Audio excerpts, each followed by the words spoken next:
Hadirnya perempuan itu karunia dalam hidup kita. Perempuan itu digambarkan seperti perhiasan dunia. Maka satu kali Nabi menyampaikan, dunia ini perhiasan, dan perhiasan dunia sebaik-baiknya adalah perempuan yang solehah. Maka perempuan itu memiliki potensi jadi perhiasan ketika dia menjadi perempuan yang solehah. Dan Masya Allah, saking mulianya, saking istimewanya perempuan, Allah tempatkan banyak kebaikan dalam perempuan. Saat perempuan jadi anak, saat perempuan jadi istri, saat perempuan jadi ibu, saat perempuan wafat, itu semua ada kebaikan. Dan itu digambarkan dalam kehidupan kita. Surga diletakkan di kaki siapa? Seorang ibu. Seorang ibu itu adalah seorang perempuan. Mulianya seorang perempuan diberikan kepada seorang ibu salah satunya. Saat jadi istri, Masya Allah, baiknya suami, mohon izin, baiknya keluarga, mohon maaf, itu tergantung istrinya. Kalau istrinya bahagia, itu akan mengantarkan kebahagiaan kepada keluarganya. Istri itu jantungnya rumah tangga. Kalau jantungnya itu berhenti berdegup, apa yang terjadi? Berhenti kehidupan, betul? Begitupun istri. Istri bahagia, bahagia suami. Jadi luar biasa seorang istri itu. Maka di antara doa mustajab, salah satunya apa? Doa seorang istri kepada suaminya. Dan mohon maaf, suami itu bisa berbuat apa-apa tergantung istrinya. Suami sukses biasanya karena istrinya. Suami hebat biasanya karena istrinya. Maka hati-hati ya bunda, teteh sayang, ketika kita menjadi seorang istri, kita punya potensi untuk menjadi seperti apa di samping suami kita. Apakah menjadi orang yang mengantarkan kebaikan kepada suami kita, atau jadi orang yang mengantarkan keburukan kepada suami kita. Yang jelas poinnya, saat kita menjadi istri, harusnya kita menjadi seseorang yang bisa mengantarkan kebaikan kepada suami kita, kepada keluarga kita. Baiknya seorang suami tergantung istrinya. Baiknya seorang suami bagaimana keadaan istrinya. Dan buruknya seorang suami itu bisa dipengaruhi oleh siapa? Istrinya. Maka sekarang Ahilman tanya, istri itu posisinya di rumah tangga penting atau tidak? Penting banget. Sehingga begitupun posisi istri yang bisa mengantarkan rezeki bagi suaminya. Ada 10 sifat istri yang bisa membawa rezeki bagi suami. Yang pertama, istri yang pandai bersyukur. Apa itu syukur? Syukur itu berterima kasih kepada Allah, kepada suami. Banyak di antara kita yang tidak pandai berterima kasih kepada suami. Padahal cara kita berterima kasih kepada suami itu mendatangkan rezeki terbaik untuk kita. Kalau banyak mengeluh, evaluasi. Boleh jadi itu yang menghambat datangnya rezeki kepada keluarga kita. Gimana cara bersyukur? Syukur dengan hati. Bagaimana caranya? Melapangkan hati bahwa semua yang ada dalam hidup kita itu semua dari siapa? Allah. Bunda bersyukur jadi istri. Bunda udah belum bersyukur jadi istri? Atau lebih sibuk bersyukur dengan apa yang diberi oleh suami saja? Padahal kita lupa, bersyukur jadi istri aja luar biasa. Bunda catat baik-baik ya, punya suami itu nikmat. Ternyata bunda yang sekarang mohon maaf sedang punya masalah, kemudian ngerasa udah pengen pisah aja, pengen selesai aja. Mohon maaf ya, jangan mudah mengatakan pisah kepada suami kita, karena ada ujian di rumah tangga kita. Masalah di rumah tangga itu biasa, nggak apa-apa. Rumah tangga sakinah itu bukan yang tidak ada masalah. Rumah tangga sakinah itu rumah tangga yang bisa menggali hikmah di balik masalah yang didatangkan di rumah tangga kita. Bunda, rumah tangga itu menyatukan dua aku jadi satu kita. bukan lagi ego, bukan lagi bicara kamu harus sama kayak aku akan sama seperti kayak kamu. Justru rumah tangga itu disatukan karena kita berbeda. Terus gimana Ustadz? Kalau ada masalah, terima masalah itu, jadikan hikmah di balik masalah kita. Dan itu yang bisa menjadikan kita dewasa. Dan itu bermula dari hati yang penuh syukur. Suami bunda dititipkan oleh Allah sama kita. Kenapa? Karena menurut Allah kita yang butuh dengan keadaan suami yang sekarang. Allah itu tidak memberi apa yang kita inginkan, tapi Allah memberi apa yang kita butuhkan. Jadi kalau bunda minta sama Allah pengennya A, yang datang B, karena menurut Allah yang B itu lebih bunda butuhkan dibanding yang A. Maka mulai hari ini, kalau bunda ingin membawa rezeki bagi suami, jadi hati yang pandai bersyukur dengan apa yang suami kita berikan. Maka mulai hari ini belajar jadi istri yang pandai bersyukur, niscaya akan membawa rezeki bagi suami kita. Yang kedua, sifat istri yang membawa rizki bagi suami, istri yang tawakal kepada Allah. Bunda, tawakal itu artinya berserah diri kepada Allah, bersandar kepada Allah setelah melakukan usaha yang maksimal. Berarti patokannya adalah usaha itu harus, ikhtiar itu harus, tapi hasil biarkan Allah yang menentukan.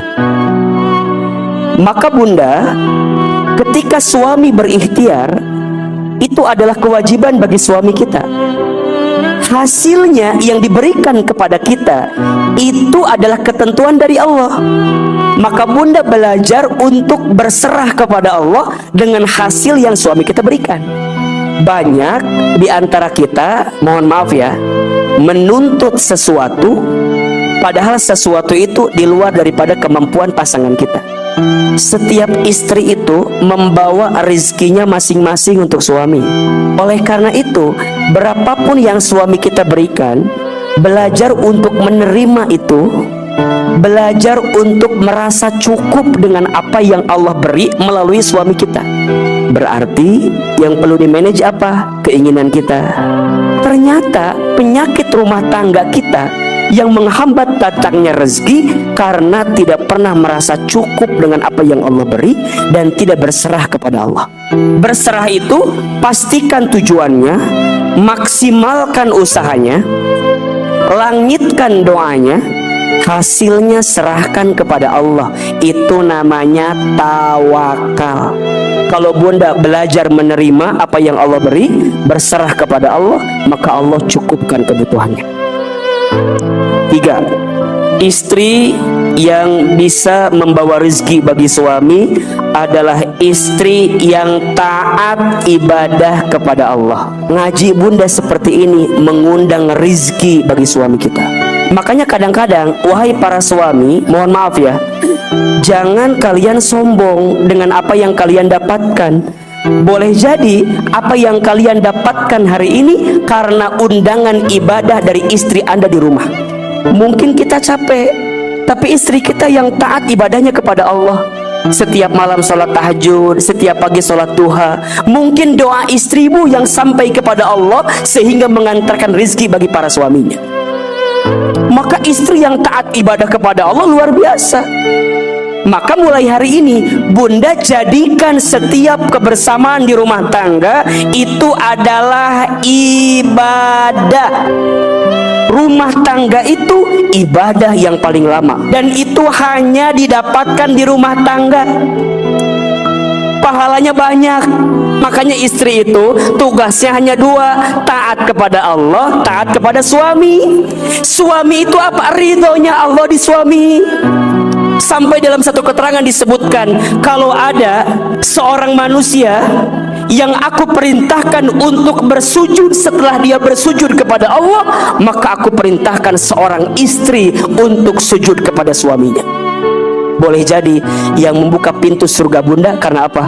Karena kamu taat kepada suamimu. Maka wajar bidadari surga itu salah satu penghuninya adalah istri yang taat kepada suaminya. Yang keempat, istri yang bisa membawa rizki bagi suami, istri yang banyak beristighfar. Ternyata bunda sayang, istighfar itu mengundang rizki. Maka undang rizki dengan istighfar. Karena boleh jadi yang menghambat datangnya rezeki karena apa? Dosa yang pernah kita lakukan. Yang kelima, sifat istri yang membawa rizki bagi suami, istri yang suka bersilaturahim. Dengan siapa? Satu, ke atas, ke orang tua. Bunda teteh sayang, setelah menikah maka orang tua kita, mertua kita, dua-duanya sama. Jangan membedakan antara orang tua kandung kita dengan mertua kita. Dan bunda harus tahu, saat rezeki kita ingin diberkahi oleh Allah, maka jangan pernah lupa kepada orang tua. Maka mohon maaf ya, Ahilman tegaskan berkali-kali, seorang istri tidak boleh menghalangi suaminya ketika suaminya ingin berbuat baik kepada orang tuanya, selama suaminya sudah memberikan kecukupan nafkah bagi keluarganya. Apalagi jika orang tuanya sulit, haram hukumnya kalau bunda menghalangi suami kita untuk berbuat baik kepada orang tuanya. Udah mah susah orang tuanya, kita punya kemampuan, kita berhentiin. Jangan menghambat rezeki kita. Jadi kalau bisa bilang begini, ayah, kalau kita gajian, kalau orang tua kita butuh, sisihkan untuk orang tua kita. Yakin rezeki itu akan bertambah, bertambah. Karena ada istri yang suka bilang begini, ayah, kalau kamu mau berbuat baik sama ibumu harus bilang sama aku. Kalau enggak, kamu pilih ibumu atau aku. Enggak boleh. Para suami juga sama. Kalau suami menemukan istrinya masih punya orang tua, maka sayangi orang tua istri kita sebagaimana orang tua kandung kita. Karena boleh jadi rizki yang datang kepada kita karena hasil kebaikan daripada orang tua, daripada pasangan kita. Makanya setelah menikah itu bunda teteh sayang, nggak ada bahasa ini ibuku itu ibumu. Setelah menikah berubah jadi ibu kita. Nggak ada ayahku itu ayahmu, enggak, berubah jadi ayah kita. Yang ke-6, sifat istri yang membawa rezeki bagi suami, istri yang menjaga sholat. Yang wajib ada berapa? 5. Kalau mau lebih sempurna, jaga yang sunnah, 3 sholat sunnah. Sholat tahajud, sholat sunnah 2 rakaat sebelum subuh, sholat duha di pagi hari. Ternyata bunda teteh sayang, keluarga yang menjaga sholat, Allah akan jaga rizkinya. Jadi sekarang kalau bunda ingin menjadi istri yang membawa rizki bagi suami kita, jaga sholat. Makin baik sholatnya, makin baik rezekinya. Makin terjaga sholatnya, makin terjaga rezekinya. Yang ke-7, istri yang membawa rizki bagi suami, istri yang suka bersedekah. Bunda ingat, tidak akan pernah habis harta yang disedekahkan. Justru Allah akan tambahkan. Maka pesan Ahilman, kalau suami kita ngasih uang jajan ke kita, ngasih uang dapur ke kita, selipkan untuk sedekah. Maka sedekah yang kita berikan dari uang suami kita itu mengundang rezeki bagi suami kita. Sedekah tidak akan pernah menghabiskan harta, justru sedekah menambah harta. Yang ke-8, istri yang suka baca Al-Quran. Istri yang senantiasa menjaga bacaan Al-Qurannya mengundang rizki bagi suaminya.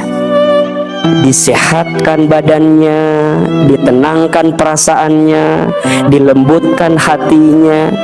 Makanya kalau bunda ingin tahu rumah itu terang atau tidak, lihat 2 hal, sholat dan Quran. Terangilah rumah-rumahmu dengan sholat dan bacaan Al-Quran. Maka diusahakan bunda sayang, teteh sayang, jangan sampai kita keluar dari rumah kecuali baca Al-Quran. Kalau Ahilman seringkali menyampaikan ada 7 surat pilihan yang bunda harus jaga setiap hari. Yang pertama surat Ar-Rahman, agar kita disayang sama Allah dan disayang sama makhluknya Allah. Yang kedua surat Al-Waqiah, agar kita dimudahkan rizkinya oleh Allah. Yang ketiga Al-Muluk, agar kita diangkat kemuliaannya oleh Allah, termasuk dijaga siksa kubur kita oleh Allah. Yang keempat Al-Jin, agar kita dijaga dan dilindungi dari godaan jin dan syaitan. Yang kelima surat Al-Insyirah, agar kita diberikan kemudahan saat mendapatkan kesulitan. Yang keenam surat Al-Ikhlas, agar kita dikasih keikhlasan dalam menjalani hidup. Dan yang ketujuh Al-Kahfi hari Jumat, agar kita diterangi setiap 2 Jumat yang kita lewati.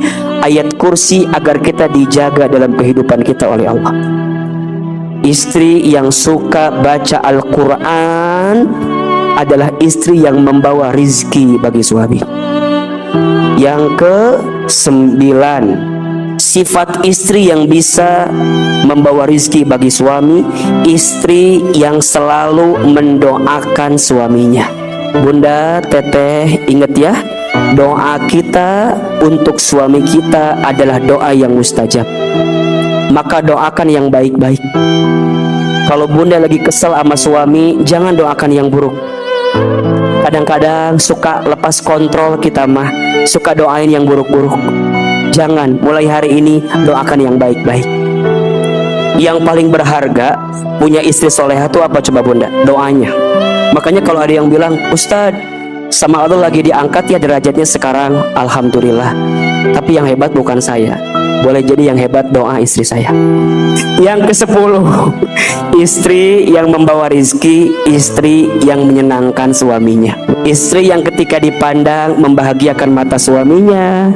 Istri yang ketika diperintah taat kepada suaminya. Istri yang ketika ditinggal menjaga harga diri dan kehormatan suaminya. Mudah-mudahan kita semua dijaga oleh Allah Subhanahu wa Ta'ala, dan Allah berikan banyak kebaikan untuk kita semua.